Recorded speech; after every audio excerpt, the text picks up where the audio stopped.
Hello guys, మనకి నిన్న LSD versus GT match complete అయింది కదా. సో ఈ మ్యాచ్ తర్వాత చూసుకుంటే ఒక రెండు ఇన్సిడెంట్లు జరిగినాయి.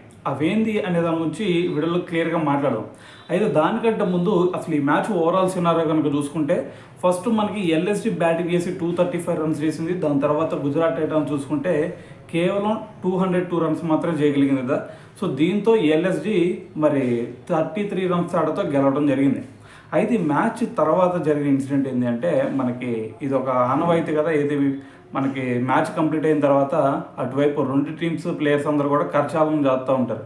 సో మరి ఇటువంటి సినారోలో మరి అటువైపు నుంచి మనకి శుభ్మన్ గిల్ వస్తున్నాడు. దాని తర్వాత ఇటువైపు నుంచి వచ్చేసరికి మనకి రిషబ్ పంత్ వస్తున్నాడు.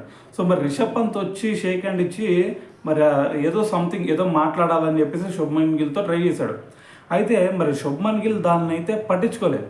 సో మరి ఇది చాలామంది చూసి మరి చాలామంది ఇది మనకి చర్చనీయాంశంగా మారింది. ఎందుకంటే మరి శుభ్మన్ గిల్ ఓటమి తర్వాత మరి ఓడిపోయారు అనే ఉద్దేశంతోనే మరి రిషబ్ పంత్ను పట్టించుకోలేదని చెప్పేసి. సో మరి ఈ ఓటమితో మరి వాళ్ళు టాప్ 2 రేస్ నుంచి కూడా వాళ్ళు బయటకు వచ్చే ఛాన్స్ ఉంది. అందుకని చెప్పేసి ఆ డిప్రెషన్లో ఉండే సో మరి పంత్ను పట్టించుకోలేదు అని చెప్పేసి కూడా చాలామంది కామెంట్లు చేస్తూ ఉన్నారు.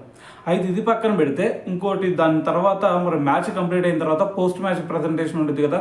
సో అక్కడ వీళ్ళిద్దరు కెప్టెన్స్ ఒక విషయం చెప్తున్నారు. అదేంటంటే మరి శుభ్మన్ గిల్ వాళ్ళు ఓటమిగా కారణం ఏం చెప్తున్నాడంటే మరి ఈ మ్యాచ్లో మా బౌలర్స్ ఒక 20 నుంచి 30 రన్స్ ఎక్స్ట్రా ఇచ్చారు. అలా కాకుండా ఒక 210 రన్స్లో కనుక మేము కట్టడి చేయగలిగినట్టయితే మ్యాచ్ ఈజీగా గెలిచేవాళ్ళం అని చెప్పేసి ఇటు శుభ్మన్ గిల్ చెప్తూ ఉంటే, దాని తర్వాత ఇటువైపు రిషబ్ పంత్ వచ్చేసరికి మేము మా టీంలో ఈరోజు ఆల్రౌండ్ పర్ఫార్మెన్స్ చూపించాం.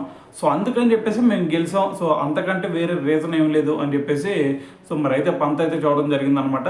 సో ఏదైనా సరే మరి ఏది మనకి కరచాలనం చేసుకునేటప్పుడు ఆ ఇన్సిడెంట్ ఏదైతే జరిగిందో సో దాని గురించి మీరేమనుకుంటున్నారు అనేది కింద కామెంట్ చేయండి.